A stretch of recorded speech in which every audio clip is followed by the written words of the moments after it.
สบายดีพ่อแม่พี่น้องทุกคนเนาะมื้อนี้พี่น้องสิพาพ่อแม่พี่น้องเข้าเมืองมื้อนี้เนาะถือว่าเฮาออกมาจาก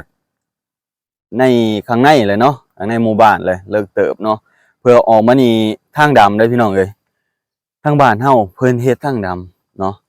เจาะไปไกลแห้งเนาะแต่ว่าปลายทางเนี่ยเฮาบ่ฮู้เลยว่าปลายทางเส้นนี้เนาะบ่ฮู้ว่าเพิ่นไปฮอดไสเพราะว่าเส้นนี้น่ะสิไปไส้บัวทองเนาะไส้บัวทองแต่ว่าครั้งนี้นะพี่น้องไปท่าแขกเนาะไปมหาไส้ท่าแขกเนาะพี่น้องโอ้ไปได้หลายทางนะพี่น้องเนาะทางนี้คือว่ายังอีกไกลโอ้พี่น้องคักขนาดเพิ่นเฮ็ดบนทางนี่เหลือน่ะสิเหลือเทยางเนาะเหลือลาดยางอันนี้คือเพิ่นเหยียบหินเหยียบหยังละเอียดแล้วนี่เหลือเทยางอีกข้างหน้าแล้วก็ขีดเส้นกลางพี่น้องเส้นเศษอีหยังว่าเส้นขาวๆนะเศษกั้นทางกันหยังนะพี่น้องแบ่งทางนะนี่แหละพี่น้องบนทางบ้านเฮาเริ่มพักขนาดเดี๋ยวนี้เนาะได้เบิ่งน้ำกันแล้วพี่น้องนี่เพราะว่ามื้อนี้มีโอกาสดีเลยก็ได้ไปน้ำกันเบิ่งน้ำกันเพราะว่าช่วงเช้าเนาะคนก็สัญจรไปมาเนาะเพราะว่าช่วงเช้าแล้วก็เด็กน้อยนักเรียนช่วงนี้นะเขาเจ้าก็พากันสอบเสียงเนาะสอบเสียงเพราะว่าสิจบปลายภาคพี่น้องพอทางลาวเฮาเพราะว่าเริ่มปิดโรงเรียนเนาะนี่คือโรงเรียนเนาะอันนี้บ้านอีหยังแหละบ่กองกับบ่จักคือกันบ้านหยังเว้ยนี่บ้านหยังไงนี่บ้านกะวะนี่คือบ้านกะวะพี่น้องนี่โรงเรียนบ้านกะวะเนาะเพราะว่าบ่กองก็บ่ได้ค่อยได้มาบ่ค่อยได้ออกมาแนวนี้แล้วเนาะคือมื้อนี้ได้โอกาสดีแฮงเนาะเบิ่งรถเขาเจ้าสัญจรไปสัญจรมาพี่น้องแล้วหมู่บ้านก็โอ้ยติดขอบฟ้าติดขอบภูขอบผาแบบนี้มันเป็นตาอยู่ตาเศร้าเนาะพอแค่จักหน่อยความเจริญมันก็สิออกมาเรื่อยๆแหละพี่น้องเฮือนซ่านบ้านช่องก็เริ่มพัฒนาร้านค้าร้านขายโรงจักรโรงงานก็สิเริ่มหลายขึ้นแล้วพี่น้องนี่เนาะเฮาสิไปเบิ่งนํกันนี่แหละพี่น้องหนทางมื้อนี้ก็พาพ่อแม่พี่น้องมาเบิ่งแบบนี้เลยเนาะยังว่าโอเคอยู่ได้นี่เห็นบ่มันบ่แม่นเรื่องง่ายๆเนาะ เพื่อสิมาฮอดจุดนี้เนาะบ้านเฮาเขาเจ้าก็เริ่มพัฒนาไปหลายๆด้านเนาะแต่ว่าสิไปพร้อมกันก็บ่ได้เนาะพี่น้องเนาะก็ค่อยเป็นค่อยไปถือว่าได้ส่ำนี้ก็ยังโอเคแล้วเนาะโอเคแล้วถือว่าเขาเจ้าเฮ็ดโอเคแล้วพี่น้องทางผู้หลักผู้ใหญ่เพิ่นก็ได้ให้เฮาเห็นเฮาเที่ยวแบบนี้เนาะ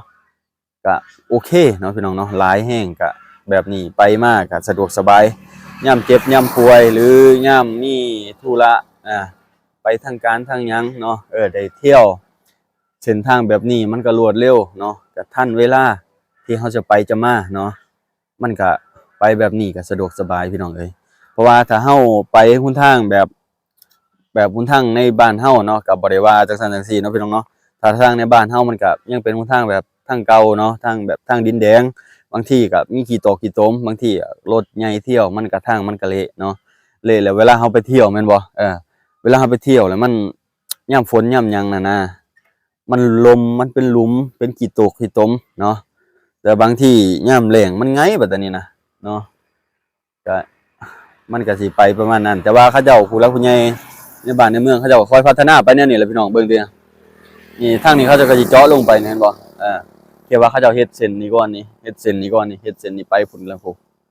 ไกลเนาะพี่น้องเนาะคือว่าโอเคเลยนี่เฮาได้ไปแล้วนี่นะ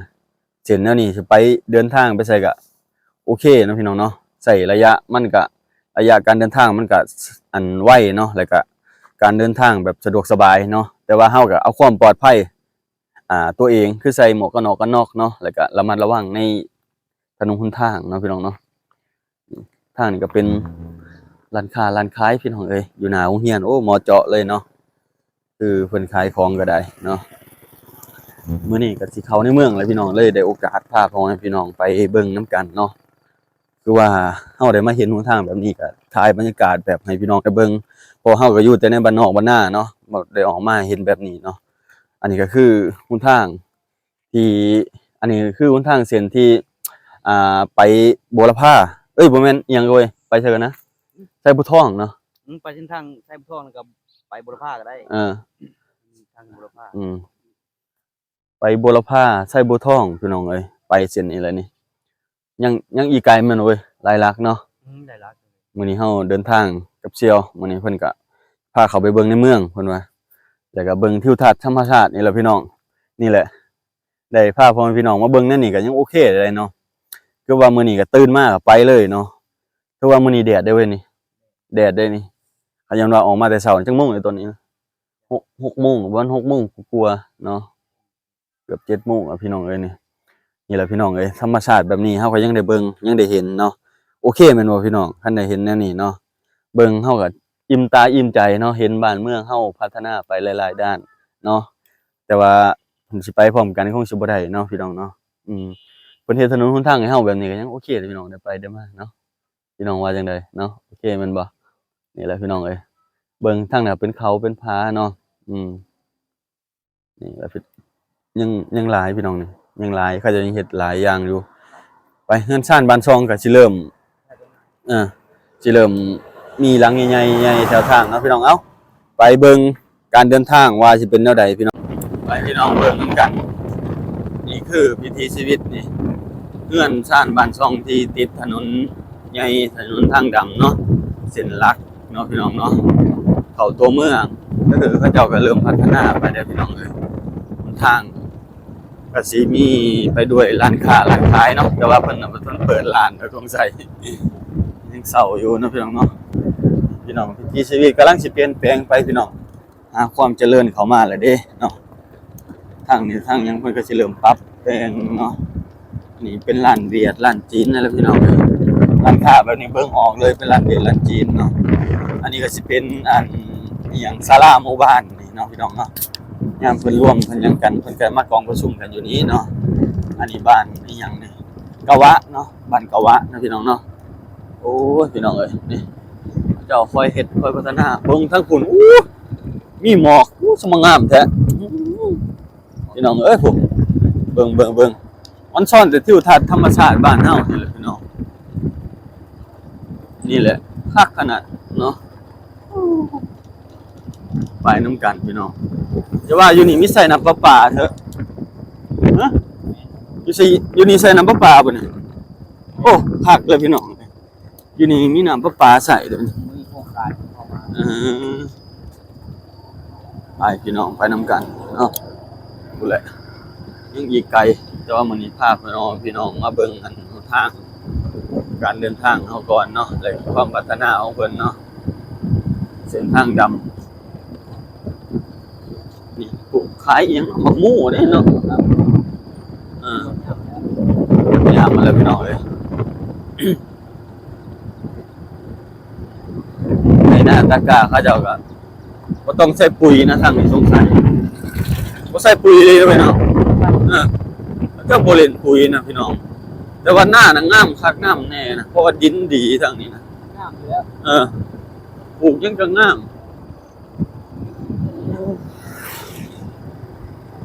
ทางนี้มีพี่น้องเอ้ยปลูกมันซ่อนหลายเนาะจะพูดจะพาบ้านมหาชัยบ้านมหาชัย ก็ทางหน้าพุทธ ข้างหน้าวะอ๋อไปเบิ่ง อีกให้ดูเนาะ โอ้ยน้องเบิ่งเจ้ากำลังเบิกที่เบิกทางเริ่มจะเลื่อนไปเรื่อยแล้วพี่น้องเอ้ยจะเลื่อนในที่นี่ก็คือจะเลื่อนในเฮาตะกี้เฮาบ่เคยเห็นนะจะเลื่อนบ่แม่นว่ามีตึกมีหยังขึ้นมาแล้วได้บ่แม่นเนาะจะเลื่อนในที่นี่ก็คืออันใดที่เฮาบ่เคยเห็นเนาะจากที่จุดเดิมมันเปลี่ยนแปลงไปเนาะเฮาก็สิเริ่มว่าจะเลื่อนจะเลื่อนก็คือประมาณนี้แหละพี่น้องสำหรับบ้านเฮาเนาะต้องทำความเข้าใจอันนี้จุดนี้นำเนาะบางคนเนาะพี่น้องนะเว้าจังซั่นจังซี่เนาะบางคนก็โอ้เอาไปเปรียบเทียบบ้านเพิ่นเมืองเพิ่นที่เพิ่นเจริญอีหลีเนาะที่มีตึกมีหยังมีความสะดวกสบายต่างๆนานาเนาะเอาไปเปรียบเทียบกันมันก็โอ้บ่ไหวแล้วพี่น้องเอ้ยสาวนครก็เฮียนเนาะกำลังไปมองเฮียนโอ้ยผู้สาวสำน้อยกำลังเป็นตัวพูดเต็มที่กำลังทำลังเฮียนนะพี่น้องเอ้ยโอ้พี่น้องเอ้ยอ๋อเสียวบนว่าแถวนี้เขาย้ายมาอยู่เนาะบ้านน้อยเนาะ มันเจ็บแบบราคาเรือน บ้านนี้ประมาณ8ครอบครัว 8 ครอบครัวเนาะประมาณ8 ครอบครัวนี่แหละบ้านน้อยๆญาติพี่น้องเขาเจ้าเนาะโอ้นี่แหละพี่น้องเขาจะอายุย้ายไป แต่ว่าดินนี่เป็นราคาคักเลยพี่น้องเอ้ยแล้วนี่นะ อันคนมีเงินโอ้แต่ต้องสบายแล้วแถวนี้นะซื้อที่ซื้อทางไว้น้อยเนาะดินไว้ทำมากินอย่างไรเฮ็ดหน้าก็ได้เรื่องแถวนี้เนาะโอ้ยพี่น้องเลย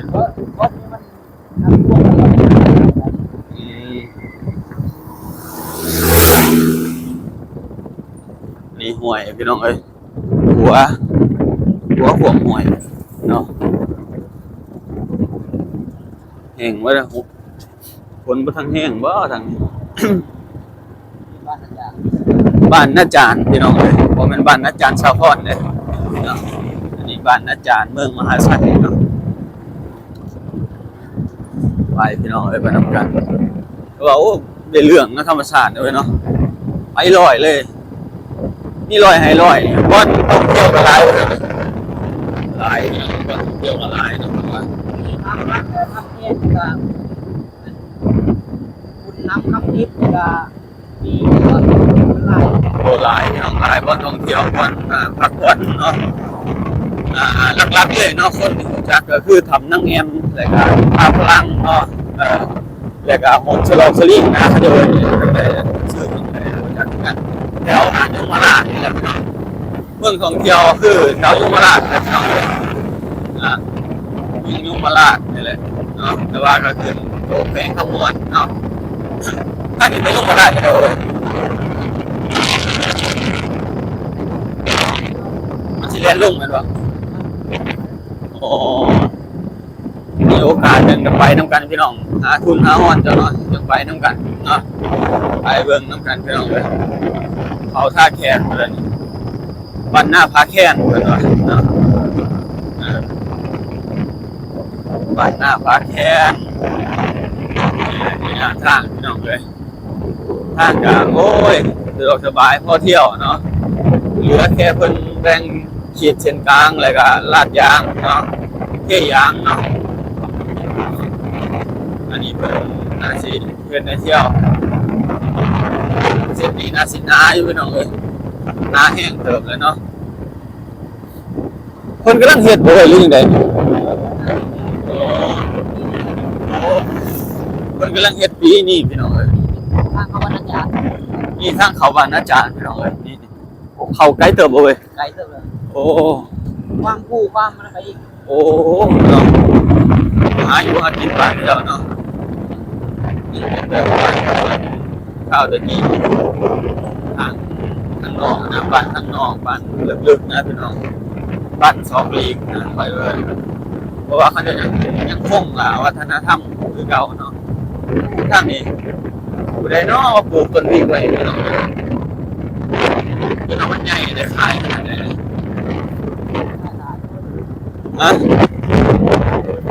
ไปก่อนโอ้พี่น้องไปทางหุ่นเนาะทางนี้ก็โอ้เขาจะเฮ็ดอีหยังสวนมันบ่ไปนี่โอ้สวนมันพี่น้องเอ้ยคักอยู่เนาะไปพี่น้องยังไปเห็นน้ำกันไปเบิ่งน้ำกันข้างหน้าพุ่นแหละเนาะไปเลย